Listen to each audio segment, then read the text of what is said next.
Painted application ધોરણ 6 થી 12ના વિદ્યાર્થીઓ માટે અપડેટ થઈ ચૂકી છે. આ એપ્લિકેશનમાં શું છે? બધા જ વિષયના વિડીયોઝ છે. ગુજરાતની બેસ્ટ ફેકલ્ટી દ્વારા લાઈવ લેક્ચર્સ છે. આઈએમપી પ્રશ્ન છે, ટેસ્ટ સિરીઝ છે અને ગુજરાતના તમામ વિદ્યાર્થીઓ સાથે તમે તમારી કમ્પેરિઝન કરી શકો છો. ગેમિફિકેશન છે અને બીજું ઘણું બધું. તો તમે એપ્લિકેશન ડાઉનલોડ ન કરી હોય તો ડિસ્ક્રિપ્શનમાં લિંક આપી છે. હમણાં જ પ્લે સ્ટોર ઉપર જાઓ અને એપ્લિકેશન ડાઉનલોડ કરો. ઘરે બેઠીને સરસ મજાનું ગુજરાતની જોરદાર ફેકલ્ટી સાથે ભણો, સારા માર્ક્સે પાસ થાઓ. ધોરણ 12 કોમર્સ વિષય અર્થશાસ્ત્ર ચેપ્ટર નંબર 8 કૃષિ ક્ષેત્ર, જેના વિશે આપણે માહિતી મેળવતા હતા. અર્થતંત્રના 3 પ્રમુખ ક્ષેત્ર, એમાંનું એક એટલે કૃષિ ક્ષેત્ર. કૃષિ ક્ષેત્ર શા માટે આપણા દેશમાં જરૂરી છે એની ચર્ચા આપણે કરી હતી કે એક સૌથી મોટું રોજગારીનું માધ્યમ છે, બીજું ઉદ્યોગો માટે કાચો માલ પૂરો પાડે છે, ત્રીજું સીધો ખોરાક પૂરો પાડીને દેશની પ્રજાને ભૂખને સંતોષ કરે છે, ચોથું પેદાશો વિદેશમાં મોકલીને નિકાસ કમાણી કરી આપે છે. આવા બધા કારણોથી ભારતીય કૃષિ ક્ષેત્ર અર્થતંત્ર માટે કેવું છે તો કે જરૂરી છે. આ ઉપરાંત આપણે જે છે 3 પ્રકારના આંકડા આપણી માટે મહત્વના હતા એની આપણે વાત કરેલી હતી. કયા 3 પ્રકારના આંકડા? તો કે સૌથી પહેલું રોજગારી, કે હાલની તારીખમાં 49% રોજગારી કૃષિ ક્ષેત્રમાંથી મળે છે. બીજું રાષ્ટ્રીય આવકમાં ફાળો, તો કે હાલમાં રાષ્ટ્રીય આવકમાં કેટલો ફાળો છે? 13.9%. નિકાસ કમાણી, હાલમાં નિકાસ કમાણીના કૃષિ ક્ષેત્રનો ફાળો કેટલો છે? તો કે 14.2%. આ પછી આપણે નીચી ખેત ઉત્પાદકતા માટેના કારણોની ચર્ચા કરી હતી. ઓય રોનક, પાર્થભાઈ મેસેજ કરવાનું કહી દેજે ખાલી. નીચી ખેત ઉત્પાદકતાના કારણોની ચર્ચા આપણે કરી હતી. નીચી ખેત ઉત્પાદકતા માટે મુખ્ય કેટલા કારણ? રોનક પાર્થભાઈ કહીને મેસેજ કરી નાખ. શરૂ હા પણ તોય કરી નાખવાનું કહી દે, કાં તો મેસેજ કરી દે પાર્થભાઈ. નીચી ખેત ઉત્પાદકતા માટે મુખ્ય 3 કારણ છે. એક સંસ્થાકીય પરિબળ, બીજું ટેકનોલોજીકલ પરિબળ અને ત્રીજું અન્ય પરિબળ. એમાંથી આપણે જે છે સંસ્થાકીય પરિબળ, ટેકનોલોજીકલ અને અન્ય બધા જ પરિબળોની ચર્ચા કરેલી છે. કરીશ ને? હા કે ના? નીચી ખેત ઉત્પાદકતા માટેના બધા જ પરિબળોની ચર્ચા આપણે કરી ચૂકેલા છીએ. હા કે ના? હા કે ના? કોણ હા પાડે છે? હજી માત્ર ને માત્ર આપણે પહેલું જ પરિબળ એટલે કે સંસ્થાકીય પરિબળમાં જ આવેલા છીએ. અને એની અંદરનો ત્રીજો મુદ્દો એટલે કૃષિ પેદાશની વેચાણ વ્યવસ્થા, એમાં પહોંચેલા છે. આગળ 2 પ્રકારના મુદ્દા આપણે જોઈએ. એક જમીન મહેસૂલ ઉઘરાવવાની પ્રથા. એમાં ટોટલ 3 પ્રથાઓ વિશેની આપણે વાત કરી. જમીનદારી પ્રથા, મહાલવારી પ્રથા અને રૈયતવારી પ્રથા. જેમાં જમીનદારો, ગામના લોકો અને સરકાર ખેડૂતનું શું કરતી? તો કે શોષણ કરતી. પછી ખેત ધિરાણની આપણે વાત કરી હતી કે આઝાદી સમયે લગભગ 71.6% લોકો કોની પાસેથી ધિરાણ લેતા? તો કે પ્રાઇવેટ સાહુકારો પાસેથી ધિરાણ લેતા. જે હાલની તારીખમાં ઘટીને કેટલા થઈ ગયા છે? 27% લોકો થઈ ગયા છે. એનું કારણ શું છે? તો કે સરકાર દ્વારા અમલમાં મૂકવામાં આવેલી 2 સંસ્થા. એક છે 1975ની પ્રાદેશિક ગ્રામીણ બેંક એટલે કે રૂરલ રિજનલ બેંક, અને બીજું છે NABARD, national bank for agriculture and rural development, જે 1982માં અસ્તિત્વમાં આવી. આ બંને સંસ્થાનું કામ શું હતું? તો કે આ બંને સંસ્થાનું કામ જે છે દેશમાં કૃષિમાં સંશોધન લાવવાના અને નવી શોધ કરવાનું કામ હતું. તો આટલું આપણે જે છે એ લાસ્ટ લેક્ચરમાં જોઈને આવ્યા. મેસેજ કરી દેજો. ડન? મેસેજ ખાલી મૂકી દેજો. આટલું આપણે જે છે લાસ્ટ લેક્ચરમાં જોઈને આવ્યા હતા. આજનો હવે આપણો મુદ્દો છે કૃષિ પેદાશની વેચાણ વ્યવસ્થા. ચાલો સૌથી પહેલા અહીંયા સુધીમાં કોઈને કઈ પ્રશ્ન ખરા? બેગ તું કાઢી શકે ભાઈ, લેક્ચર શરૂ થઈ ગયો છે. અહીંયા સુધીમાં કોઈને કઈ પ્રશ્ન ખરા? ચાલો ઓનલાઈન માંથી અહીંયા સુધીમાં કોઈને પ્રશ્ન હોય તો બોલો.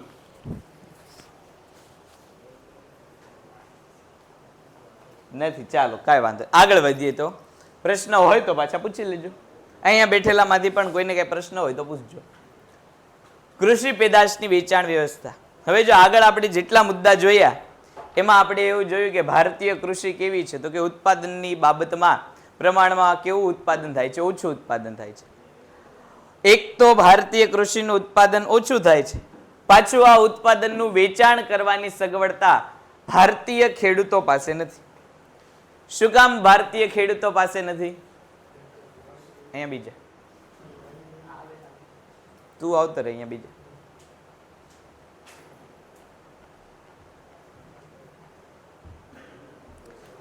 શું કામ ભારતીય ખેડૂતો પાસે વેચાણ વ્યવસ્થા નથી? તો કે આપણે છેલ્લે એવું જોયું હતું કે ભારતના મોટા ભાગના ખેડૂતો કેવા છે, તો કે એકબીજાનું જોઈને ખેતી કરે. એક એક ખેતરમાં બટેટા વાવ્યા હોય, બીજો બટેટા વાવે, ત્રીજો બટેટા વાવે. એટલે આખા ગામના ખેડૂતો શું કહી રહ્યા હોય? તો કે બટેટા વાવેલા. જેના કારણે ગામમાં પુરવઠો કેવો થઈ જાય? વધી જાય. 11મા ધોરણમાં આપણે માંગ અને પુરવઠાનો નિયમ ભણીને આવેલા છે કે જેમ જેમ વસ્તુનો પુરવઠો વધતો જાય એમ કિંમતો કેવી થવા માંડે? ઓછી થવા માંડે. જે વસ્તુનો પુરવઠો ઓછો હોય એની કિંમતો કેવી હોય? તો કે વધારે. હવે ગામમાં બધી જ જગ્યાએ પુરવઠો વધારે છે, પરિણામે શું થશે? તો કે ખેડૂતો ઈચ્છા મુજબના ભાવ સાથે પોતાના પાકનું વેચાણ નહીં કરી શકે. ઈચ્છા મુજબના પાકનું વેચાણ કરવું હોય તેને શું કરવું પડશે? ગામથી દૂર અલગ જગ્યાએ જઈને વેચાણ કરવું પડશે. પણ આ વેચાણ કરવા માટે ખેડૂતો પાસે યોગ્ય પ્રકારના રોડ રસ્તા છે. ગામ અને શહેરને જોડતા રોડ રસ્તાઓનો, માળખાકીય સુવિધાઓનો શું છે? અભાવ છે. બીજું તો કે મોટા પ્રમાણમાં જ્યારે ખેડૂતો ઉત્પાદન કરે છે ત્યારે ખેડૂતો પાસે સંગ્રહ શક્તિ નથી. હવે ખેડૂતોના ખેતર જ નાના હોય તો સ્વાભાવિક છે એમાં કોઠાર એટલે કે ગોડાઉન બનાવી શકે નહીં. ગોડાઉનની વ્યવસ્થા નથી એટલે લાંબા સમય સુધી પોતે ઉત્પન્ન કરેલો પાક પોતાની પાસે રાખી શકશે નહીં. એટલે બજારમાં જે ભાવ મળે એ ભાવે ખેડૂતોએ શું કરવું પડે? તો કે વસ્તુનું વેચાણ કરવું પડે. ત્રીજું, એક જગ્યાએથી બીજી જગ્યાએ માલ લઈ જવાનો ટ્રાન્સપોર્ટેશન ખર્ચ, વહન ખર્ચ કેવો આવે છે? તો કે વધુ આવે છે. હવે જે ખેડૂતોને પોતાના પાકના પૂરતા પૈસા મળતા નથી એની માટે આ ખર્ચ કેવો છે? પ્રમાણમાં વધારે છે. આ બધા કારણોને હિસાબે ખેડૂતો પોતાના ઉત્પન્ન કરેલા માલનું યોગ્ય રીતે વેચાણ કરી શકતો નથી. ભારતીય ખેતીનું ઉત્પાદન પૂરું થયા પછી પેદાશના વેચાણ વ્યવસ્થા ખેડૂતો માટે મહત્વપૂર્ણ પ્રશ્ન છે. પરંતુ યોગ્ય માર્ગદર્શન, યોગ્ય માર્ગ વ્યવસ્થા, સંગ્રહ સુવિધા અને બજાર વ્યવસ્થાના અભાવને કારણે ખેડૂતો પોતાનું ઉત્પાદન વેચવામાં ઘણી મુશ્કેલીઓ આવે છે. સૌથી પહેલું અપૂર્ણ ઇન્ફ્રાસ્ટ્રક્ચર. હમણાં આપણે વાત કરી કે ભાઈ ગામ અને શહેરને જોડતા રોડ રસ્તાઓ પ્રમાણમાં કેવા છે? તો કે ઓછા છે. આ રોડ રસ્તાઓને કારણે કનેક્ટિવિટી ન આવે. કનેક્ટિવિટી ન આવે એટલે એક જગ્યાનો માલ બીજી જગ્યાએ જઈ શકે નહીં. પરિણામે પોતાના ગામમાં ખેડૂતો વેચાણ કરવા માટે કેવા છે? તો કે બંધાયેલા છે. ભાવોનો તફાવત. હવે જો સિઝન શરૂ થાય ત્યારે વસ્તુના ભાવ અને સિઝનના એન્ડમાં વસ્તુના ભાવ કેવા હોય? અલગ અલગ હોય. દાખલા તરીકે કેરીની વાત કરીએ. હવે જો કેરીની સિઝન આવે એટલે બધા જ લોકોએ મોટે ભાગે શું કર્યું હોય? કેરીનું ઉત્પાદન કર્યું. એટલે સિઝનની શરૂઆતથી જ તે બજારમાં કેરીનો પુરવઠો કેવો હોય? તો કે વધારે હોય. હવે હમણાં જ આપણે જોયું કે પુરવઠો વધી જાય એટલે કિંમતો કેવી થઈ જાય? તો કે ઘટી જાય. એટલે સિઝનની શરૂઆતમાં સિઝનલ પાકની કિંમતો કેવી હોય? પ્રમાણમાં ઓછી હોય. પણ જેમ જેમ સિઝન પૂરી થવા ઉપર હોય, જેમ જેમ મોટા ભાગના ખેડૂતો પોતાનું ઉત્પાદન વેચી દે, પુરવઠો બજારમાં જેમ જેમ સિઝનલ ફ્રૂટનો કે સિઝનલ વસ્તુનો જેમ જેમ પુરવઠો વધતો જાય એમ એમ વસ્તુની કિંમત કેવી થઈ જાય? વધવા માંડે. હવે જેમ જેમ કેરીની સિઝન પૂરી થવા ઉપર હોય તેમ તેમ કેરીના ભાવ કેવા થઈ જાય? તો કે વધી જાય. હવે આ ભાવ તફાવતનો લાભ ખેડૂત લઈ શકે નહીં. શું કામ નહીં લઈ શકે? તો કે આ ભાવ તફાવતનો લાભ લેવા માટે ખેડૂતો પાસે જે છે એ કોઈ પણ પ્રકારની કોઠારની એટલે કે સંગ્રહ કરવાની વ્યવસ્થા નથી. એને જેટલું ઉત્પાદન થાય બધું ઉત્પાદન શું કરી દેવું પડે? વેચી દેવું પડે. કારણ કે ક્યાં માલ મૂકવો તૈયાર કરીને? હવે કેરીનું ઉત્પાદન થાય તો હું કેરીને બહાર બજારમાં રસ્તા ઉપર એમને ખુલ્લી મૂકી દેવાય? તો આપણી જેટલા નીકળાય બધા એક એક બબ્બે કેરી લેતા જાય તો વેચાણ કરવાની વાત તો દૂર, એને જ કેરી વધે નહીં પોતાના ઘર આટ. તો રસ્તા ઉપર તો કઈ મૂકી ન દેવાય. પોતાની પાસે કોઠાર છે નહીં, સંગ્રહ વ્યવસ્થા છે નહીં એટલે કેરીઓ ત્યાં મૂકી શકશે નહીં. એટલે એને શું કરવું પડશે? બજારમાં જે ભાવ ચાલતો હોય છે એ ભાવે પોતાની પેદાશ વેચી દેવી પડશે. પરિણામે જે છેલ્લે વધુ ભાવ મળતો હતો એ વધુ ભાવ ખેડૂતોને નહીં મળે. કોને મળશે? તો કે એ ભાઈ જે દલાલ છે, વેપારીઓ છે, સંગ્રહખોરો છે, કે જે શરૂઆતમાં મોટા જથ્થામાં પોતે પાકની ખરીદી કરી લે અને પછી જ્યારે સિઝન એન્ડ ઉપર હોય, પુરવઠો ઘટી જવા ઉપર હોય, કિંમતો વધી જવા ઉપર હોય, ત્યારે એ બજારમાં પુરવઠો મૂકી દે અને વધુ જે છે ભાવનો લાભ લે. પછી મધ્યસ્થીઓ પર નિર્ભરતા. દેવામાં ડૂબેલા ખેડૂતો પાક પહેલા જ પોતાનું ઉત્પાદન શાહુકારો કે દલાલોને વેચી દે છે. આ કારણે તેઓને પાકની પછીની સારા ભાવોનો લાભ મેળવી શકાતો નથી. હવે આગળના મુદ્દામાં આપણે જોયું હતું કે ભાઈ ખેડૂતના જીવનમાં ધિરાણનું બહુ મહત્વ છે. એને ઉત્પાદન શરૂ કરવું હોય તો શરૂ કરવા માટે એની પાસે પૈસા ન હોય, એટલે ઉત્પાદન કરતા પહેલા જ એને કોની જરૂર પડે? તો કે પૈસાની જરૂર પડે. હવે આપણને ખ્યાલ છે કે આપણે કોઈની પાસે લોન લેવા જઈએ, કોઈ ફ્રીમાં તો આપણને લોન આપતું ન હોય. હવે તમે લોન લેવા જાઓ એટલે સ્વાભાવિક છે તમારે કંઈક વસ્તુ ગીરવે મૂકવી પડે. પણ અહીંયા તો ખેડૂતો જ કેવા છે? તો કે એ તો ગરીબ છે, ગીરવે મૂકવા માટે કાંઈ છે નહીં. એટલે ખેડૂતો શું કરે? તો કે જેની પાસેથી પૈસા લે એને એવું વચન આપી દે કે જે ઉત્પાદન થશે બધું ઉત્પાદન કોનું? તો કે શાહુકારોનું. એવું કહીને પોતે પૈસા લેતા આવે. આ કારણે હવે જેટલું ઉત્પાદન થશે બધું ઉત્પાદન કોણ લઈ જશે? તો કે મોટા શાહુકારો લઈ જશે. પછી શાહુકારો મન ફાવે ઈ ભાવે પોતે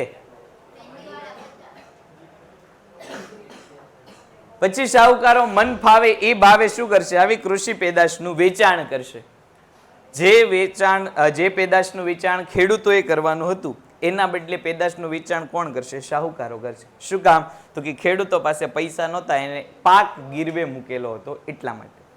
પરિણામે જે ભાવ ખેડૂતોને મળવા જોઈતા હતા એ બધા જ ભાવ કોને મળશે? તો કે મોટા વેપારી અથવા તો શાહુકાર. પરિણામે ખેડૂત અને ખેત ઉત્પાદકતા કેવા રહેશે? ઓછા રહેશે.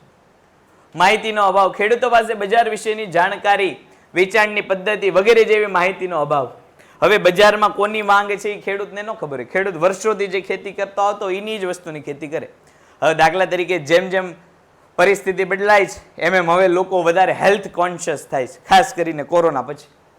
તો કોરોના પછી તમે જો એક સામટું બધાના ડાયટ, ખોરાકમાં ફેરફાર આવી ગયા છે કે જે મોટાભાગના લોકો અનાજ ખાવાનું વધુ પસંદ કરતા હતા, ધીરે ધીરે લોકો ગ્રીન વેજીટેબલ ઉપર વધુ અત્યારે ભાર મૂકે છે. તો હવે ખેડૂતોને એવો ખ્યાલ ન હોય કે ભાઈ અત્યારે માંગ કોની છે? તો કે ભાઈ લીલા શાકભાજીની માંગ વધુ છે, તો આપણે એ ઉત્પાદન કરવું. જેવું ખેડૂતોને ન ખબર, એ તો વર્ષોથી જે ઉત્પાદન કર્યા આવતા હોય એ જ ઉત્પાદન કરે. આ ઉપરાંત બજારમાં વસ્તુનો શું ભાવ ચાલે છે એ ખેડૂતોને ન ખબર કે ભાઈ 1 કિલો અનાજ શાહુકાર કે દલાલ આપણને એમ કહે છે કે ભાઈ 1 કિલો અનાજ તમે 50 રૂપિયામાં આપો, પણ એ જ 1 કિલો અનાજનો બજારમાં 100 રૂપિયાનો ભાવ ચાલે છે એવું ખેડૂતોને ખબર ન હોય. એટલે મધ્યસ્થી દલાલ કે વેપારી જે ભાવ એની પાસેથી માગે એ ભાવે એ શું કરે? તો કે ઉત્પાદન આપી દે છે, કારણ કે માહિતીનો અભાવ છે. પરિણામે શું થાય? તો કે ખેડૂતો પોતાનું ઉત્પાદન યોગ્ય ભાવ મળતા નથી, તેઓ સતત દેવામાં ફસાયેલા રહે છે. આર્થિક આકર્ષણ ઓછું હોવાથી ઉત્પાદન કેવું રહે? તો કે નીચું રહે. આગળ આપણે ઘણા બધા કારણો છે. એક તો મોટા ભાગનું કર સ્વરૂપે જ ઉત્પાદન વયું જાય. બીજું લોન મળે નહીં, એટલે શાહુકારો પાસેથી ઊંચા વ્યાજના દરે પૈસા લેવા પડે. ગીરવે મૂકવા માટે જમીન નથી, વસ્તુ નથી, એટલે પાક ગીરવે મૂકી દેવો પડે.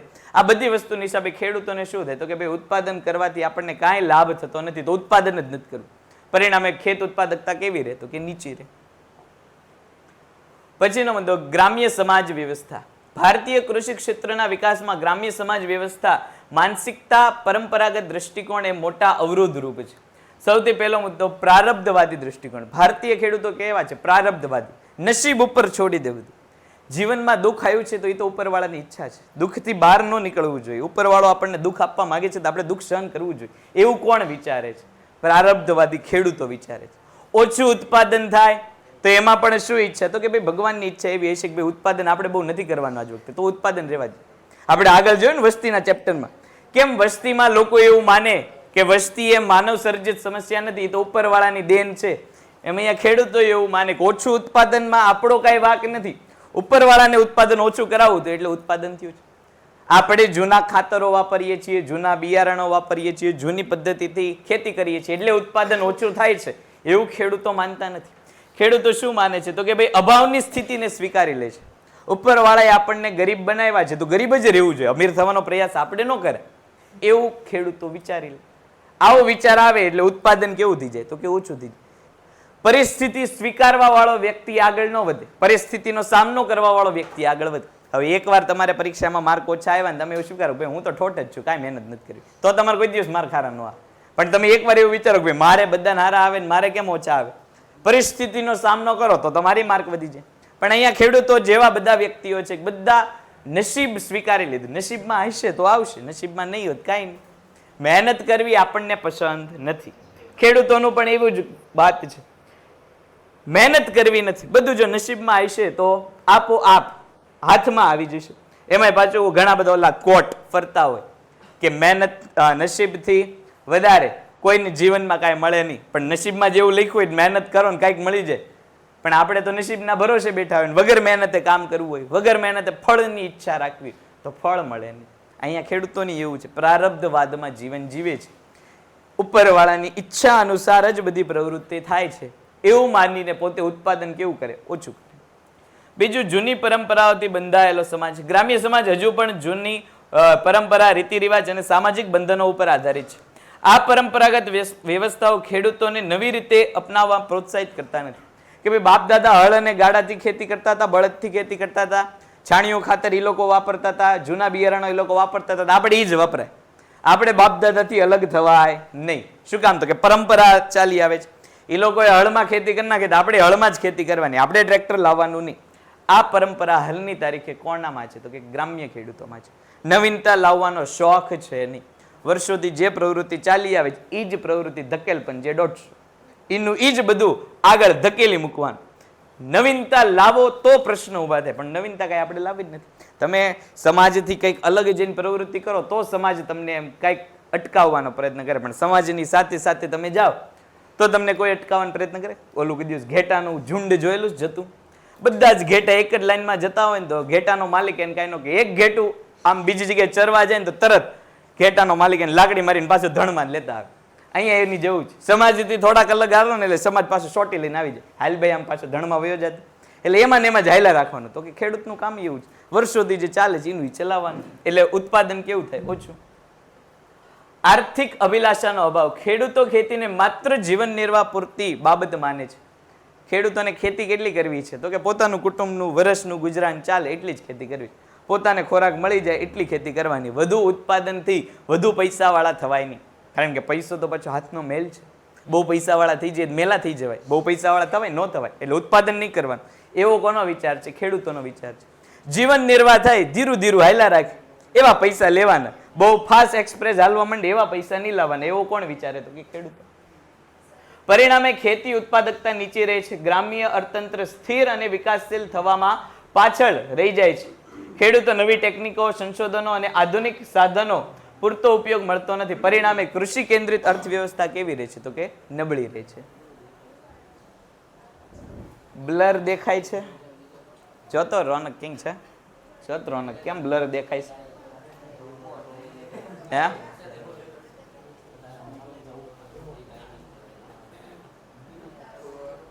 એ ભાઈ રેવા દે, થઈ ગયું એને નેટમાં વાંધો હતો. ચાલો ભાઈ, બધાને બરોબર દેખાય છે ને? હા કે ના?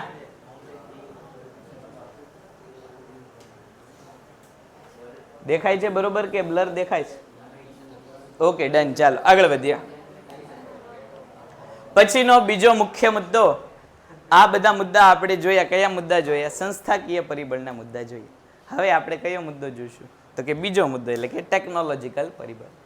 ભારતીય કૃષિ ક્ષેત્રમાં નીચી ખેત ઉત્પાદકતાનું એક મોટું કારણ એ છે કે અહીંના ખેડૂતો આજે પણ જૂની ઉત્પાદન પદ્ધતિનો ઉપયોગ કરે છે. જૂની ખેત પદ્ધતિમાં પાકની વાવણી અને કાપણી માટે આધુનિક સાધનને બદલે હળ અને બળદનો ઉપયોગ થાય છે. પરિણામે ખેતીની ગતિ કેવી થઈ જાય? તો કે ધીમી થઈ જાય છે. હવે ટ્રેક્ટર, થ્રેસર, ટ્રેલર જેવા આધુનિક સાધનોના ઉપયોગના બદલે તમે ખેતી માટે કોનો ઉપયોગ કરો? તો કે પરંપરાગત સાધનોનો ઉપયોગ કરો તો તમારી કાર્યક્ષમતા કેવી થઈ જાય? તો કે ઘટી જાય. હવે અત્યારની તારીખ એક જગ્યાએથી બીજી જગ્યાએ મેસેજ મોકલવા માટે આપણી પાસે ફોન છે, છતાં આપણે ટપાલીને કહીએ કે ભાઈ તું જા એક જગ્યાએ બીજી જગ્યાએ મેસેજ લઈને જા, તો સ્વાભાવિક છે મેસેજ પહોંચવામાં સમય કેવો લાગે? તો કે વધારે લાગે. ટેકનોલોજી છે તો એનો ઉપયોગ કરવો આપણા માટે કેવો છે? યોગ્ય છે.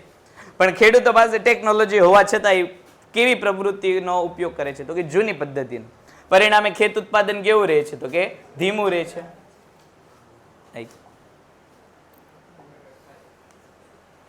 પરંપરાગત બિયારણ. ખેડૂતો સુધારેલા HYV એટલે કે હાઈ યીલ્ડિંગ વેરાયટી કે જે ઊંચી ઉત્પાદકતા આપતા બિયારણો હોય એવા બિયારણોનો ઉપયોગ કરતા નથી. પણ કેવા બિયારણો? તો કે પ્રમાણમાં ઓછી ઉત્પાદકતા આપતા હોય પણ વર્ષોથી જે બિયારણો લેતા હોય એની વસ્તુ વાપરવાનો વધુ પ્રયત્ન કરતા હોય છે. હવે જો આવું ઘણીવાર કેવું થાય કે તો વ્યક્તિ મોટે ભાગે અમુક પ્રકારની ટેવોથી ટેવાયેલો હોય, ટેવથી ટેવાયેલો હોય વ્યક્તિ, વર્ષોથી પ્રવૃત્તિ જે ચાલી આવતી હોય ને એમાં બહુ ફેરફાર કરવાનું પસંદ વ્યક્તિ કરે નહીં. આ માણસનો સ્વાભાવિક સ્વભાવ છે. હવે દાખલા તરીકે તમે વર્ષો સુધી એક જ વ્યક્તિ પાસે વાળ કપાવો ને, પછી તમને નવો વ્યક્તિ વાળંદ ગમે નહીં, તમે પછી ગમે એટલો ઓલો વાળંદ આગે વયો જાય ને તમે ગમે ત્યાં જઈને એની પાસે વાળ કપાવવાનું પસંદ કરો, ટેવાઈ ગયેલા છો. એટલે તમે વર્ષોથી એક જ બ્રાન્ડના કપડાં પહેરતા હો પછી તમને બીજી બ્રાન્ડના કપડાં પહેરવા ગમે નહીં, ટેવાઈ ગયેલા હોય. એટલે વર્ષોથી એક જ બ્રાન્ડનો ફોન ઉપયોગ કરતા હો પછી નવી બ્રાન્ડ ગમે નહીં, એનો જ બ્રાન્ડનો પણ નવો ફોન પસંદ કરીએ આપણે. વર્ષોથી એક જ પ્રકારની એક જ કંપનીના બૂટ ચપ્પલ પહેરતા હોય તો વર્ષો સુધી એક જ તે બૂટ ચપ્પલ પહેરવાનું પસંદ કરીએ, એટલે એક જ કંપનીના. શું કામ? તો કે ટેવાયેલા છે. અહીંયા ખેડૂતો જૂના બિયારણોથી કેવા છે? ટેવાયેલા છે. હવે એમને એમ થાય કે ભાઈ નવું બિયારણ લાવશું અને ઉત્પાદન ન થયું તો, નવું બિયારણ લાવશું ઉત્પાદન ન થયું તો એની કરતા જૂનું જે ચાલે છે એનું ચાલવા દઈએ. ખાતરોનો મર્યાદિત ઉપયોગ. રાસાયણિક ખાતરો કે મિશ્ર ખાતરોનો પૂરતો ઉપયોગ થતો નથી. મોટે ભાગે ખેડૂતો છાણિયા અથવા તો પ્રાકૃતિક ખાતરો ઉપર આધાર રાખે છે જે ઉત્પાદનમાં વધારા માટે પૂરતા નથી. હવે જો જમીનનું કામ કેવું છે? માણસના શરીર જેવું છે કે માણસનું શરીર વધુ કામ કરે ઘસાઈ જાય.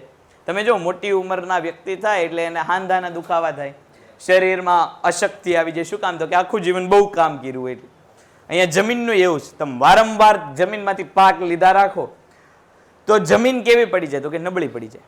હવે એ નબળી જમીનને તમારે અલગથી પોષણ આપવું પડે. કેમ? મનુષ્યને પોષણ આપવાનું કામ ખોરાક કરે એમ જમીનને પોષણ આપવા પડે. હવે જો આવા પોષણ તમે આપો નહીં તો જમીન ધીરે ધીરે કેવી થઈ જાય? તો કે બંજર થઈ જાય, ઉત્પાદકતા એની કેવી થઈ જાય? ઓછી થઈ જાય. એટલે સ્વાભાવિક રીતે ઉત્પાદન કેવું જમીન કરીને આપે? ઓછું ઉત્પાદન કરીને આપે. આ જે છાણિયા કે પ્રાકૃતિક ખાતર છે એ પ્રમાણમાં જમીનને જે છે એ પૌષ્ટિકતા કેવી આપે? ઓછી આપે. એની બદલે નવા જો ખાતરોનો ઉપયોગ થાય તો જમીન પાછી કેવી થઈ જાય? ફળદ્રુપ. પણ અહીંયા નવા ખાતરોનો ઉપયોગ થતો નથી. પાક સંરક્ષણનો અભાવ. પાકને જંતુઓ અને રોગોથી બચાવવા માટે જંતુનાશક દવાઓ, કીટક નિયંત્રણો તથા આધુનિક પદ્ધતિનો ઉપયોગ ઓછી માત્રામાં થાય છે. પરિણામે પાકનું જે છે નુકસાન થાય છે. હવે જેમ સારી બાબતોને આપણે સમાજમાં કેમ એવું ભાઈ સારી બાબતો હોય તો એનો વિરોધ કરવા તરત ખરાબ બાબતો આવી જાય, એવી રીતે સારો પાક થાય તો સારો પાકને જે છે એ કોતરવા માટે જીવડા આવે ને આવે જ તે. તો આ જીવડા ઉપર જે છે જંતુનાશક દવા ખેડૂતો નાખતા નથી. જીવડા ઉપર જંતુનાશક દવા ન નાખે એટલે જીવડા જે છે પાકનું શું કરે? તો કે નુકસાન કરે. તમે જો દર વર્ષે પાકનું ઉત્પાદન થાય એટલે ઓલા ટીડડા તમે જોયેલા હશે, લીલા કલરના આવે, તે જોયેલા હોય. તો એ બધા ટીડડાનું કામ શું હોય? તો કે પાકને નુકસાન કરવાનું. હવે જો દર વર્ષે ચોમાસાની સિઝનમાં પુષ્કળ પ્રમાણમાં આ ટીડડા આવે અને એનું એકમાત્ર કામ શું હોય? કૃષિ ઉત્પાદનને નુકસાન કરવાનું. હવે આ નુકસાનથી ખેડૂતોને શું થાય? તો કે પાકની અછત થાય. શું કામ? તો કે જંતુનાશક દવા. ભાઈ દેખાય છે? હવે જો તો આવા જો જંતુનાશક દવા તમે પાક ઉપર નહીં છાંટેલી હોય તો જંતુઓ કેવા આવશે? તો કે વધારે આવશે, જે પરિણામે પાકને શું થશે? નુકસાન. હવે સ્વાભાવિક વાત છે, નુકસાન વાળો પાકની ખરીદી કોઈ ગ્રાહક કરે નહીં એટલે એ પાક ખેડૂતોને કેવો રહે? તો કે એમને પડેલો રહે. પરિણામે ખેત ઉત્પાદકતા કેવી થઈ જાય? તો કે ઓછી. ત્રીજું પરિબળ અન્ય પરિબળ. 2 મિનિટ અંદરના મુદ્દા વાંચો તો આપણને કોઈ એમ નહીં કે તમે એને દેશ નિકાલો આપી દઈશું. વાંચવામાં કાંઈ ગુનો છે નહીં, થોડુંક વાંચો. ચાલો ભાઈ હવે ધ્યાન આપો. જો બ્લર દેખાતું હતું એટલા માટે પરિવાર આપણે નવું સેટઅપ લાવ્યા. હવે દેખાય છે? જો તો બ્લર નથી દેખાતું ને? હવે ચાલો ફટાફટ હાકેના જવાબ આપી દો. અને અવાજ આવે છે કે નહીં? બંને વસ્તુ કહી દો. ડન છે. ચાલો તો હવે આગળ વધીએ. હવે બ્લરનો ચિંતા લગભગ નહીં આવે. ઓકે ચાલો. પછીનો મુદ્દો એટલે કે અન્ય પરિબળ, એના વિશેની વાત કરીએ. ટોટલ 2 પરિબળોની આપણે ચર્ચા કરી. એક સંસ્થાકીય પરિબળ અને બીજું ટેકનોલોજીકલ પરિબળ. અને હવેનું છેલ્લો એટલે કે ત્રીજો મુદ્દો, નીચી ખેત ઉત્પાદકતા માટેનો ત્રીજો મુદ્દો એટલે કે અન્ય પરિબળો. ટોટલ આપણે જે છે સંસ્થાકીય પરિબળોમાં કયા કયા મુદ્દા જોયા, તો કે સૌથી પહેલું આપણે જોયું જમીન મહેસૂલ ઉઘરાવવાની પ્રથા, જેમાં આપણે રૈયતવારી, મહાલવારી અને જમીનદારી પ્રથા જોઈ. બીજું ખેત ધિરાણ જોયું કે જેમાં 71.6% લોકો શાહુકારો પાસેથી ધિરાણ લેતા હતા, જે ઘટીને 27% થઈ ગયા. શું કામ? તો કે 1975ની RRB રિજનલ રૂરલ બેંક એટલે કે પ્રાદેશિક ગ્રામીણ બેંક અને 1982ની NABARD national bank for agriculture and rural development. પછી કૃષિ પેદાશની વેચાણ વ્યવસ્થા એટલે કે આજનો શરૂઆતનો મુદ્દો આપણે જોયો કે ભાઈ માળખાકીય સુવિધાનો અભાવ છે, ભાવ તફાવત છે, મધ્યસ્થીઓ વગેરે કારણે ખેડૂતોને ભાવ કેવો મળે છે? ઓછો. પછી ગ્રામ્ય સમાજ વ્યવસ્થા, એમાં આપણે જોયું કે મોટા ભાગના ખેડૂતો કેવા છે? નસીબ આધારિત કામગીરી કરવા વાળા છે. ટેકનોલોજીકલ પરિબળોમાં આપણે એવું જોયું કે ભાઈ ખેડૂતો જે છે નવી ટેકનોલોજીનો ઉપયોગ કરતા નથી, જૂની પુરાણી જે પદ્ધતિઓ ચાલે છે એ જ મુજબ પોતાનું કામ કરવાનું પસંદ કરે છે. એટલી બાબતો આપણે ચર્ચા કરી હતી. હવે છેલ્લો મુદ્દો એટલે કે અન્ય પરિબળ. એમાં સૌથી પહેલું વસ્તીનું ભારણ.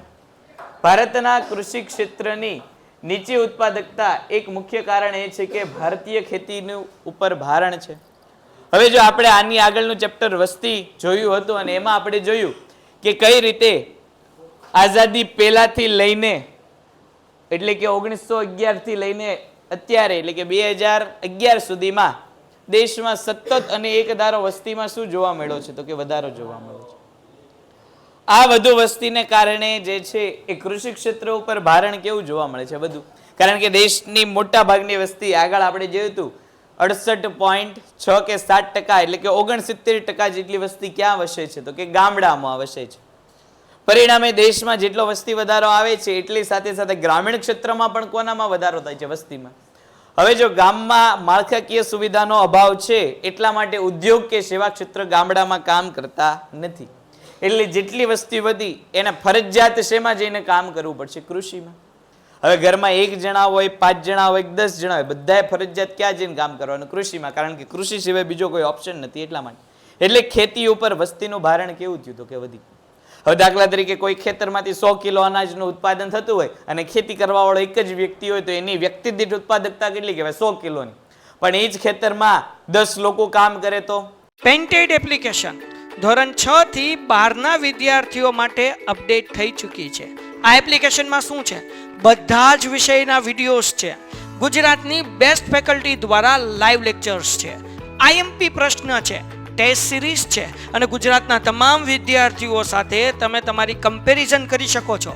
ગેમિફિકેશન છે અને બીજું ઘણું બધું. તો તમે એપ્લિકેશન ડાઉનલોડ ન કરી હોય તો ડિસ્ક્રિપ્શનમાં લિંક આપી છે. હમણાં જ પ્લે સ્ટોર ઉપર જાઓ અને એપ્લિકેશન ડાઉનલોડ કરો. ઘરે બેઠીને સરસ મજાનું ગુજરાતની જોરદાર ફેકલ્ટી સાથે ભણો, સારા માર્ક્સે પાસ થાઓ. તો પ્રતિ વ્યક્તિ ઉત્પાદકતા ઘટીને 100 કિલોથી ઘટીને કેટલા કિલો થઈ ગઈ? 10 કિલોની થઈ ગઈ. તો જેમ વસ્તી વધશે, જેમ વસ્તીમાં વધારો થશે એમ કૃષિ ક્ષેત્રમાં ભારણમાં પણ શું થશે? તો કે વધારે. આઝાદી સમયે 1947માં આશરે 72% લોકો ખેતીમાંથી રોજગારી મેળવતા હતા, જે 2001-2માં ઘટીને 58% અને હાલની તારીખે 49% વસ્તી કૃષિ ક્ષેત્ર સાથે સંકળાયેલી. એટલે કે હાલની અડધી વસ્તી 49 એટલે લગભગ 50% વસ્તી ક્યાંથી કામ મેળવે છે? કૃષિમાંથી. અને બાકીની 50% વસ્તી ક્યાં કામ કરે છે? તો કે ઉદ્યોગ અને સેવા ક્ષેત્રમાં. બે ક્ષેત્ર ભેગા થઈને 50% વસ્તીને કામ આપે છે. અને અહીંયા એકમાત્ર ક્ષેત્ર એટલે કે કૃષિ ક્ષેત્ર. આ તમને MCQમાં પૂછાય છે. હાલમાં કૃષિ ક્ષેત્રે રોકાયેલી વસ્તી કેટલી છે? ટકાવારીમાં પૂછાય છે. 49% છે. ભારતીય કૃષિ ક્ષેત્રમાં રોજગારીનું પ્રમાણ ઘટ્યું છે, પરંતુ હજુ પણ ઉદ્યોગ અને સેવા ક્ષેત્ર કરતાં ઘણું વધારે છે. વિદેશની તુલનામાં ભારતનું કૃષિ ક્ષેત્ર કેવું છે? તો કે વસ્તી આધારિત છે. ભારતમાં મોટા ભાગની વસ્તી એકમાત્ર કામ તરીકે શું કરે છે? તો કે કૃષિ કરે છે.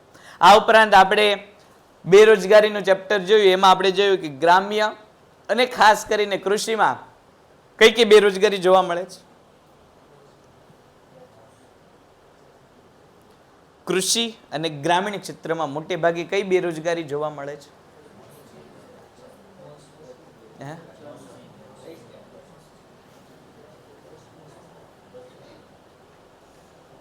પ્રશ્ન એક મેં પૂછેલો છે કે કઈ બેરોજગારી જોવા મળે છે ગ્રામીણ અને કૃષિ ક્ષેત્રમાં?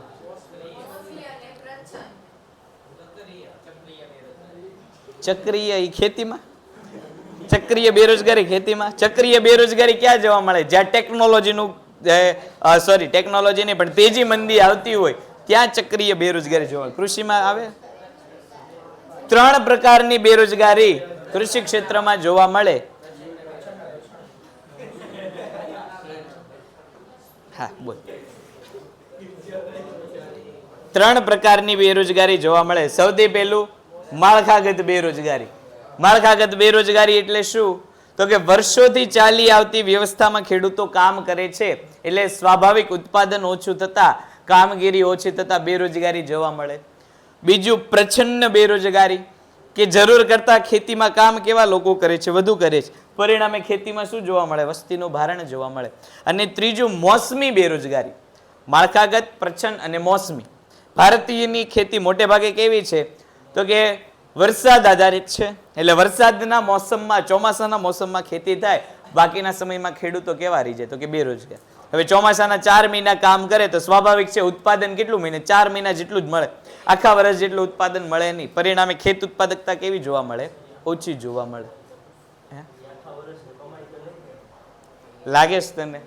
હવે 4 મહિનામાં પાક કેટલા લઈએ? કે વધીને 2 પાક. એ રોકડિયા પાક હોય તો, અનાજેતર પાક હોય તો એ એક જ પાક લઈએ. હવે એક પાકના આધારે જમીનમાંથી શું કમાઈ લે? પછીનો મુદ્દો ઉત્પાદનનું વેચાણ.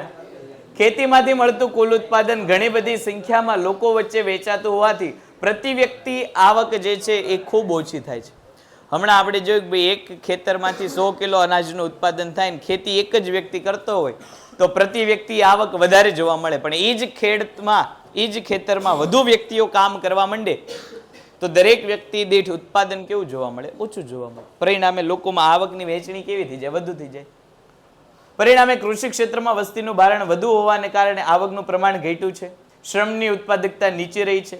ખેતીમાંથી જીવન નિર્વાહ કરનાર લોકો પૂરતું આર્થિક સશક્તિકરણ મળતું નથી. ભારતીય કૃષિ ક્ષેત્રની નીચી ઉત્પાદકતા દૂર કરવા માટે વસ્તીનું ભારણ ઘટાડવું જોઈએ. જો વસ્તીનું ચેપ્ટર જ્યારે શરૂ કર્યું હતું ને ત્યારે મેં એક વાત કીધી હતી કે મોટા ભાગની સમસ્યાઓ જે છે કોના આધારે છે? વસ્તીના કારણે છે. આર્થિક હોય, સામાજિક હોય, કાયદાકીય હોય, કોઈ પણ સમસ્યા છે, બધી જ સમસ્યાનું એકમાત્ર કારણ એટલે કે વસ્તી. જો વસ્તી ઘટી જાય તો બધી જ સમસ્યા કેવી થઈ જાય? ઓછી થઈ જાય. પણ વસ્તી ઘટવાની નહીં, સમસ્યા ઉકેલાવાની નહીં. બીજો મુદ્દો આર્થિક આયોજનનો અભાવ. આપણે પંચવર્ષીય યોજનાની શરૂઆત કરી. ક્યારે કરી પંચવર્ષીય યોજનાની શરૂઆત? 1951 પહેલી પંચવર્ષીય યોજના આયોજન પંચની શરૂઆત થઈ. માત્ર પહેલી જ પંચવર્ષીય યોજના કોની માટે હતી? કૃષિ ક્ષેત્ર માટે હતી. એટલે કૃષિ ક્ષેત્રમાં મૂડી રોકાણ કરવામાં આવ્યું. નવા બિયારણો, જંતુનાશક દવા, ખેડ હકની સલામતી વગેરે જેવા કાયદા પહેલી પંચવર્ષીય યોજનામાં લાવવામાં આવ્યા.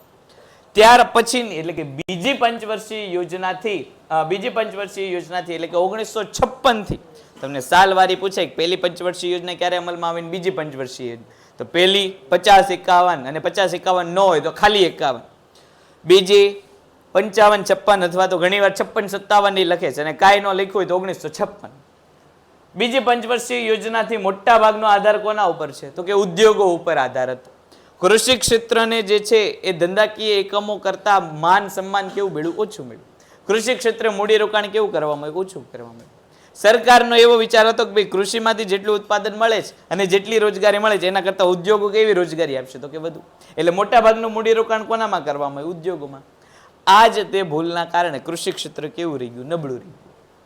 કૃષિ ક્ષેત્રની અવગણના. ઉદ્યોગોની તુલનામાં ખેતી માટે સરકારના પ્રયત્નો મર્યાદિત રહ્યા. ખેતી માટે પૂરતી નાણાકીય સહાય, સંશોધન અને માળખાકીય સુવિધાઓ ઉપલબ્ધ ન હતી. જેટલું રિસર્ચ એન્ડ ડેવલપમેન્ટ વિકાસનું કામ જેટલું ઉદ્યોગો માટે થયું, કૃષિ માટે એટલું વિકાસનું કામ થયું નહીં. વિકાસ કરનારા એ સંસ્થાઓ પણ 1982 આજુબાજુ, 1975 આજુબાજુ શરૂ કરવામાં આવે ત્યાં સુધી ભારતીય કૃષિ કેવી રહી? તો કે જૂની પદ્ધતિથી ચાલતી રહી. આ પરિણામે ઉત્પાદનમાં શું જોવા મળ્યું? તો કે ઘટાડો. કૃષિ ક્ષેત્રે અનિયમિત અને મંદ દરે વિકસતું રહ્યું. ખેડૂતોની જરૂરિયાત પ્રોત્સાહન ન મળતા ઉત્પાદકતા નીચી રહી. કૃષિ ક્ષેત્રની સ્થિતિ ચિંતાજનક બની ગઈ. પછીનો મેઇન મુદ્દો ખેત ઉત્પાદકતા વધારવાના ઉપાયો. આપણને કારણો ખબર પડી કે ભાઈ શું કામ કૃષિ ક્ષેત્રે ઉત્પાદન ઓછું છે. હવે આપણે કોઈક વાર પરીક્ષામાં માર્ક ઓછા આવ્યા હોય ને આપણે કારણો તપાસવા બેઠા હોય કે ભાઈ શા કારણે પરીક્ષામાં માર્ક ઓછા આવે, તો આ બાજુવાળો બહુ બોલબોલ કરતો હોય એટલે લેક્ચરમાં ધ્યાન નથી દેવાતું, એટલે માર્ક ઓછા આવે. તો કારણ ખબર પડી ગઈ. હવે શું કરશું? ઉપાય કરશું. શું કરશું? બાજુવાળાને દૂર કરી દઈશું. તો ભાઈ થોડોક ઘડીક આગો બેઠ, મારે તો આજ વખતે પરીક્ષામાં પાસ થઈ જવાનું. તો આ ઉપાય કોના આધારે કરીએ? કે કારણ ખબર હતી એટલે. અહીંયા 3 પ્રકારના કારણો હતા: સંસ્થાકીય પરિબળ, ટેકનોલોજીકલ પરિબળ અને અન્ય પરિબળ. આ ત્રણેય માટે હવે ઉપાય આવશે. એટલે ઉપાયમાં કેટલા મુદ્દા આવશે? તો કે 3 મુદ્દા આવશે: સંસ્થાકીય પરિબળ, ટેકનોલોજીકલ પરિબળ અને અન્ય પરિબળ. જે 3 કારણો હતા એ 3 કારણોનો હવે અહીંયા શું લાવવામાં આવ્યો? ઉપાય. એટલે અહીંયા જવાબ તે 3 કારણો માટે આપણે આપશું. ભારતીય કૃષિ ક્ષેત્રે નીચી ખેત ઉત્પાદકતા એ તેની પછાત અવસ્થાનું પ્રતિબિંબ છે. કૃષિ ભારતનો મુખ્ય વ્યવસાય છે અને અર્થતંત્રનો આધાર સ્તંભ છે. તેથી ખેત ઉત્પાદકતા વધારવી અત્યંત જરૂરી છે. શું કામ ખેત ઉત્પાદન ભારતમાં વધવું જોઈએ? તો કે સૌથી પહેલા તો 49% વસ્તીને રોજગાર આપે છે. કૃષિ ક્ષેત્ર માટે, ઉદ્યોગ ક્ષેત્ર માટે કાચો માલ આપે છે. લોકોને અનાજ આપીને ભૂખની સ્થિતિ સંતોષે છે. નિકાસ કમાણી કરી આપે છે. ઉત્પાદનમાં વધારો કરી આપે છે. આ બધા કારણોથી ભારતીય કૃષિ ક્ષેત્ર કેવું રહેવું જોઈએ? તો કે મજબૂત રહેવું જોઈએ. ઉત્પાદકતા વધારવાથી ગ્રામ્ય અર્થતંત્રની આવકમાં વધારો થશે. એટલે કે દેશની જે 72% વસ્તી ગ્રામીણ ક્ષેત્રમાં રહે છે, આ વસ્તીની આવકમાં શું થશે? વધારો થશે. હવે સ્વાભાવિક છે, જે ગ્રામીણ ક્ષેત્રની વસ્તીમાં આવકમાં વધારો થશે તો વસ્તી માંગ કેવી કરશે? તો કે વધારે કરશે. માંગ વધારે કરશે એટલે ઉત્પાદન કેવું કરવું પડશે? તો કે વધારે. ઉત્પાદન વધારે કરવું હોય તો રોજગારીનું સર્જન કેવું થશે? તો કે વધારે. આ બધું થશે ક્યારે? ત્યારે ગ્રામ્ય અર્થતંત્ર મજબૂત થશે તો. કારણ કે સૌથી મોટો બજાર વર્ગ ક્યાં છે? ગામડામાં. ઉદ્યોગ અને સેવા ક્ષેત્રને વિકાસનું બળ મળશે. કાચો માલ કોણ આપે છે? તો કે કૃષિ. અને એ જ કૃષિમાં ઉત્પાદન જો વધશે તો ઉદ્યોગ અને કાચો માલ વધારે મળશે. તમે જો છાપું તમે વાંચતા હો તો આ દિવાળીએથી જીએસટીના દરોમાં ફેરફાર થાય છે. 5% અને 18% લગભગ 2 જ સ્લેબ હવે રહેવાના છે. કંઈક 12% વાળો ને 28% વાળો સ્લેબ દૂર કરી દીધો છે. શું કામ? તો કે આ ટેક્સના કારણે વસ્તુઓ કેવી મળતી હતી? મોંઘી મળતી હતી. મોંઘી વસ્તુ સ્વાભાવિક છે, લોકો ખરીદે કેવી ઓછી. બીજી બાજુ તમે જુઓ કે અમેરિકા સાથે અત્યારે ભારત અને અમેરિકાનું ટ્રેડ વોર ચાલે છે. અમેરિકાએ ઓલરેડી આપણા ઉપર ટેક્સ લગાડેલા છે. એટલે ત્યાં વસ્તુનું વેચાણ આપણે કરી શકતા નથી, અથવા તો વેચાણ ત્યાં કરીએ તો કેવું થાય? મોંઘું થાય. એટલે ત્યાંના ગ્રાહકો આપણી વસ્તુ લેતા નથી. આપણા દેશમાં જીએસટી થી વસ્તુ મોંઘી થઈ ગઈ છે, એટલે અહીંના ગ્રાહકો વસ્તુ લેતા નથી. હવે વસ્તુ સસ્તી થઈ જશે એટલે ગ્રાહકો ખરીદી કેવી કરશે? વધશે. હવે જો મોબાઈલ ફોન સસ્તા થવાના છે, ટીવી સસ્તા થશે, મોટર કાર સસ્તી થશે, સ્માર્ટ વોચ સસ્તી થશે, કપડાં સસ્તા થશે, બૂટ ચપ્પલ આ બધી વસ્તુ સસ્તી થશે. એટલે જે વસ્તુ પહેલા મોંઘી હતી આ બધી વસ્તુ હવે કેવી થશે? તો કે સસ્તી થશે. સસ્તી થશે એટલે કન્ઝ્યુમર જે છે, ડિમાન્ડ, ગ્રાહક જે છે, માંગમાં શું કરશે? વધારો કરશે. એટલે જે માંગ હવે અમેરિકામાંથી નહોતી આવતી એ માંગ હવે ક્યાંથી આવશે? તો કે ભારતમાંથી આવશે. જો આ જીએસટી અત્યારે ઘટાડવાનું કારણ શું? હવે આના કારણે ઘણીવાર આપણને એમ થાય કે ભાઈ જીએસટી ઘટાડી નાખ્યું, કર ઘટાડી નાખ્યું તો સરકારને તો લોસ ગયો હશે ને, સરકારને તો કર એટલો ઓછો મળશે. તો સરકાર વર્તમાનમાં ભલે કર ઓછો મળે, સરકારને વર્તમાનમાં આવક ભલે ઓછી મળે, પણ લાંબા ગાળે સરકાર શું વિચારે છે? તો કે જેમ જેમ માંગ વધશે, પહેલા 1 એકમનું વેચાણ થતું હતું ને આપણે 18 રૂપિયા લેતા હતા, હવે 2 એકમો વેચવીને આપણે 5-10 રૂપિયા અત્યારે ભલે સ્ટાર્ટિંગના ધોરણે લઈશું. એટલે સરકાર ઓછા દરે પણ વધુ વેચાણ દ્વારા શું કરવા માંગે છે? કર લેવા માંગે છે. એટલે કે જે માંગનો ઘટાડો અમેરિકામાંથી થવાનો છે એ સરભર કોણ કરી આપશે? ભારતીય કન્ઝ્યુમર કરીને આપશે. એટલે તમે જો તહેવારમાં મેં અગાઉ કીધું હતું દરેક તહેવાર શરૂ થાય એટલે નરેન્દ્ર મોદી ટીવીમાં આવીને કે make in India, made in India, ભારતની વસ્તુ લ્યો. શું કામ? તો કે એ જ કારણ છે કે જો ભારતીય અર્થતંત્ર મજબૂત હશે તો જ રોજગારીનું સર્જન થશે. અહીંયા પણ ગ્રામીણ અર્થતંત્ર મજબૂત હશે તો રોજગારીનું સર્જન થશે, નહીંતર રોજગારીનું સર્જન થશે નહીં. રોજગારી, શહેરીકરણ, સ્થળાંતર અને આવકની અસમાનતા જેવા પ્રશ્નો નિવારણ શક્ય બનશે. જો લોકો પાસે ગામડામાં જે પૈસા આવી જશે તો સ્વાભાવિક છે કોઈને ઘરની પાસે જ પૈસા મળતા હોય તો ઘરથી દૂર જવું પસંદ ન હોય. લોકો શહેરીકરણ શું કામ કરે છે? એટલે કે શહેરીકરણ એટલે શું? તો કે ગામડાની પ્રજા શહેરમાં આવે એને શહેરીકરણ કહેવાય. શહેરીકરણ થવાનું કારણ શું છે? તો કે ગામડામાં પૈસા મળતા નથી, રોજગારીની તકોનો અભાવ છે, આવક ઓછી છે. પણ હવે જો ગામડામાં જ આવક મળવા માંડે, રોજગારીની તકો ગામડામાં જ મળવા માંડે, લોકોને પૈસા ગામડામાંથી જ કમાવા માંડે તો કોઈ શહેર તરફ આવશે ખરા? નહીં આવે. એટલે સ્વાભાવિક રીતે શહેરીકરણ કેવું થઈ જશે? તો કે બંધ થઈ જશે. પેન્ટેડ એપ્લિકેશન ધોરણ 6 થી 12ના વિદ્યાર્થીઓ માટે અપડેટ થઈ ચૂકી છે. આ એપ્લિકેશનમાં શું છે, બધા જ વિષયના વિડીયોઝ છે, ગુજરાતની બેસ્ટ ફેકલ્ટી દ્વારા લાઈવ લેક્ચર્સ છે, આઈએમપી પ્રશ્ન છે, ટેસ્ટ સિરીઝ છે અને ગુજરાતના તમામ વિદ્યાર્થીઓ સાથે તમે તમારી કમ્પેરિઝન કરી શકો છો, ગેમિફિકેશન છે અને બીજું ઘણું બધું. તો તમે એપ્લિકેશન ડાઉનલોડ ન કરી હોય તો ડિસ્ક્રિપ્શનમાં લિંક આપી છે, હમણાં જ પ્લે સ્ટોર ઉપર જાઓ અને એપ્લિકેશન ડાઉનલોડ કરો. ઘરે બેઠીને સરસ મજાનું ગુજરાતની જોરદાર ફેકલ્ટી સાથે ભણો, સારા માર્ક્સે પાસ થાઓ. રોજગારીની તકો માટે જે લોકો ગ્રામ છોડી દેતા હતા એ જ લોકો હવે ક્યાં વસવાટ કરશે? ગામડામાં ને ગામડામાં. સ્થળાંતર કેવા થવા માંડશે? ઓછા. અત્યારના લોકોને સ્થળાંતરનું એકમાત્ર કારણ શું છે? તો કે આર્થિક કારણ છે. પૈસા નથી એટલે અન્ય જગ્યાએ જઈને કામ કરવું પડે. પણ જો તમને તમારા ઘરની નજીક જ પૈસા મળવા માંડે તો સ્થળાંતર સ્વાભાવિક છે કેવું થઈ જાય? ઓછું. ટોટલ આપણે અહીંયા 3 પ્રકારના મુદ્દા જોવાના છે: સંસ્થાકીય સુધારાઓ, ટેકનોલોજીકલ સુધારાઓ અને અન્ય ઉપાયો. એવા સંસ્થાકીય સુધારાઓમાં શું જોઈશું? તો કે આગળ આપણે જે કારણો જોયા, આના કારણોને આપણે અહીંયા લખી નાખીએ એટલે ઉપાયો થઈ જશે. રોનક અહીંયા પછી જોઈ લેજે ઘડી કઈ અહીંયા ધ્યાન આપ. હવે આ જોવેશ કે આ જોવેશ? તો પાછો ગર્વ વધી ગયા જોઉં એમ તો પણ હું કામ જોવેશ? એને અહીંયા ધ્યાન આપતું બોર્ડ ઉપર. અહીંયા મસ્ત લખાણ છે, ત્યાં કાંઈ લખાણ છે નહીં, અહીંયા મસ્ત લખાણ છે બધા. અહીંયા જ ધ્યાન આપવાનું છે. કાંઈ કહેવાનું જ કાંઈ તો કહી દે. 2 મિનિટ કેવું જ કહી દે. આપણે એવું કાંઈ નથી, એ તો લેક્ચર તો એ તો બધું હાયલા રાખે, એમાં કાંઈ છે. આ મહત્વનું છે. એટલે આમ નહીં વાત. હવે આ પાછો રોનક કહી દે, તને બહાર કાઢવો પડશે.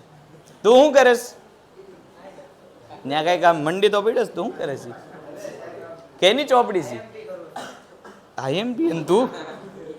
મેં કીધે આ લે ફટાફટ લે. ઇકોના લેક્ચરમાં બીએ કાઢીને બેઠ મોય કાલ અંદર પાછો દેખાડે જ આમ ઊંચો કરી.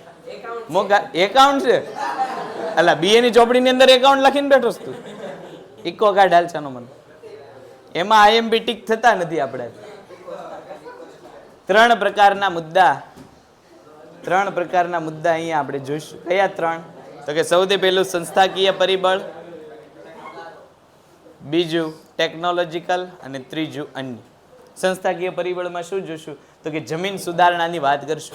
આગળ આપણે જોયું કે 2 પ્રકારના વર્ગો હતા, એક જમીનદાર વર્ગ અને બીજું ખેડૂત વર્ગ. જમીનદાર વર્ગ ખેતી નહોતો કરતો એટલે એને ખેતીમાં વિકાસમાં રસ નહોતો.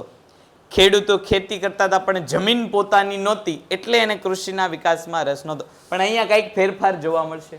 ખેતી માટે સંસ્થાકીય ધિરાણની સુવિધા, શાહુકારોના બદલે બેંકો ધિરાણ આપે એવી વ્યવસ્થા ઊભી કરવામાં આવશે. બજાર વ્યવસ્થાનો વિકાસ, કે જે માળખાકીય ઇન્ફ્રાસ્ટ્રક્ચરનો અભાવ હતો એ ઇન્ફ્રાસ્ટ્રક્ચર હવે કેવું કરવામાં આવશે? તો કે સુધારી આપવામાં આવશે.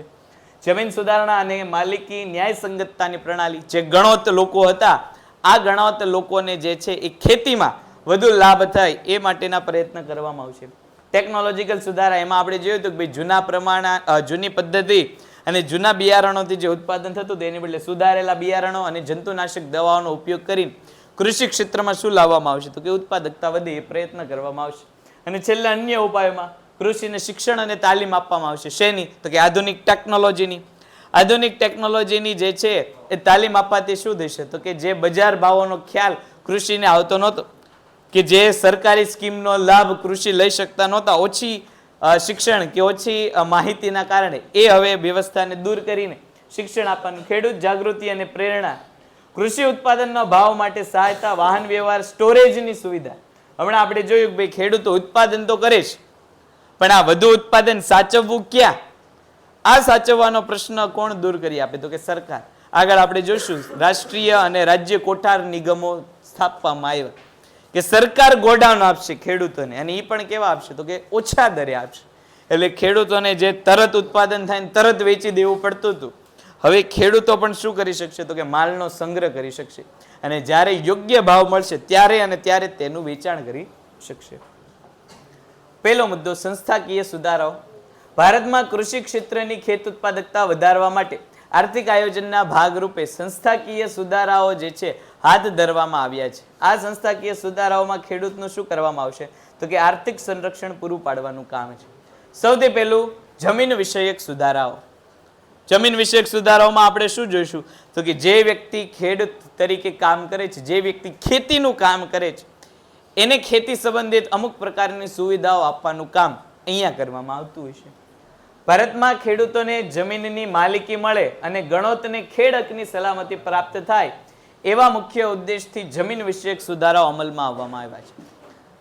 હવે તું પાછળ જોવા માંડ્યો, આને ના પાડીને તું જોવા માંડ્યો. ભારતીય ખેડૂતો ને શું આપી દેવાનું તો કે જમીન આપી દેવાની. ગણોતને શું આપવાનું તો કે ખેતી કરવાની અમુક સમય મર્યાદા આપવાની. કારણોમાં આપણે વાત કરી હતી કે ભાઈ ભારતીય ગણોતો કેવા છે તો કે મોટે ભાગે 1 વર્ષનું કામ કરે, એક પાક લે, ખેતીમાંથી દૂર થઈને બીજી જગ્યાએ ખેતી કરવા વયા જાય. તો આવો સમય નહીં પણ લાંબા સમય સુધી એક જ જગ્યાએ ખેતી કરી શકે એવી વ્યવસ્થા ગણોત માટે ઊભી કરવાની. ખેડૂતોને એની જમીનની માલિકી કે જે લોકોએ ખોટી જમીન પચાવી પાડી હોય એની પાસેથી દૂર કરીને કોને જમીનની માલિકી આપી દેવાની? ખેડૂતોને. જમીનદારી પ્રથાની નાબૂદી, મધ્યસ્થી પ્રથાનો અંત લાવીને સીધે જ ખેડૂતને શું કરી દેવાના તો કે જમીનના માલિક બનાવી દેવાના. જે વ્યક્તિ જમીનમાં ખેડાણ કરતો હોય એ જ વ્યક્તિ જમીનનો શું બની જશે? માલિક બની જશે. એવી વ્યવસ્થા અહીંયા લાવવામાં આવી હતી. શું કામ આવી વ્યવસ્થા તો કે ખેડૂતો પાસે પૈસા નથી એટલે પોતે જમીનના મોટા ટુકડાઓ ખરીદી શકશે નહીં, પણ ખેતી કરવાની આવડત છે. તો આ આવડતનો લાભ લેવા માટે વધુ જમીન કોની પાસે હોવી જોઈએ? ખેડૂતો પાસે. ખેડ હકની સલામતી, ગણોતને ખેતી કરવાની કાયમી સુરક્ષા મળે જેથી તેઓને બેદખલ કરવાની પરંપરાઓ ઘટે. એકવાર પાક લઈ લીધો પછી ગણોતને એમ કીધું હાલો ભાઈ એવું તારું કઈ કામ નથી તું વયો જા, એવું નહીં. લાંબા સમય સુધી તમે જો ખેતી કરવા આપો છો તો એક જ વ્યક્તિને તમારે ખેતી કરવા આપવાનું, જેથી થાય શું તો કે એને પણ એક પ્રકારની સ્ટેબિલિટી જીવનમાં રહે.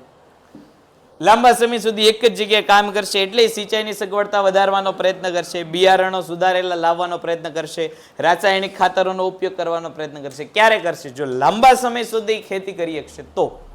પણ જો લાંબો સમય એને ખેતી કરવા માટે નહીં મળે તો આવા પરિવર્તનો લાવશે નહીં. સાંઠ અથવા ગણોત નિયમન કાયદો, ખેત મજૂરો અને ગણતિયાઓ પાસેથી લેવાતા ભાડા પર મર્યાદા મુકાય છે જેથી આર્થિક શોષણ અટકાવવામાં આવે. કે જે પેલા અગાઉ જમીનદારી પ્રથા, રૈયતવારી પ્રથા અને મહાલવારી પ્રથાના ભાગરૂપે ગણોત કે ખેડૂતો પાસેથી મોટા ભાગનું અનાજ કે ઉત્પાદન લઈ જવામાં આવતું હતું, આ અનાજ કે ઉત્પાદનની વ્યવસ્થા દૂર કરીને ભાડું કોણ નક્કી કરી આપશે તો કે સરકાર નક્કી કરી આપશે. સરકારે જેટલો તમને ગણોત પાસેથી ભાડું લેવાનું કે માત્ર ને માત્ર તમે એટલું જ ભાડું લઈ શકશો, વધારે તમે જે છે શોષણ કરી શકશો નહીં. પરિણામે શું થશે તો કે ભાઈ આ સુધારાઓથી ખેડૂતને પોતાની જમીન પર સંપૂર્ણ અધિકાર અને સુરક્ષા મળશે અને તેઓ ખેત ઉત્પાદનને મોટે ભાગે પોતાના ઉપયોગમાં વેચી શકશે. પરિણામે ખેડૂતો ઉત્પાદન વધારવા માટે પ્રેરણા મળે છે, ખેત ઉત્પાદકતામાં સુધારો થાય છે અને કૃષિની આર્થિક પ્રગતિ થાય છે. અને ખેડૂતો આર્થિક રીતે કેવા થશે તો કે આગળ આવશે. શું કામ તો કે પહેલા જે ખેતી કરતા હતા એમાં પોતાની ખેતી ન હોવાથી વિકાસનું કામ કરતા નહીં, પણ હવે તો જમીને પોતાની જ, ખેતી એ પોતે કરવાનું છે, પૈસા એ સરકાર આપે છે, ભાડા એ ઓછા કરી નાખ્યા છે, એટલે ખેડૂતો વિકાસનું કામ સરળતાથી કરી શકશે. પછીનો મુદ્દો સંસ્થાકીય ધિરાણની પ્રાપ્તિ. આ આપણે જે છે એ કાલે જોઈશું. ચાલો અહીંયા સુધીમાં કોઈને કઈ પ્રશ્ન હોય તો બોલો.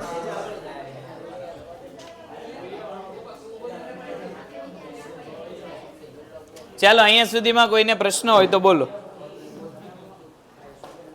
એ ભાઈ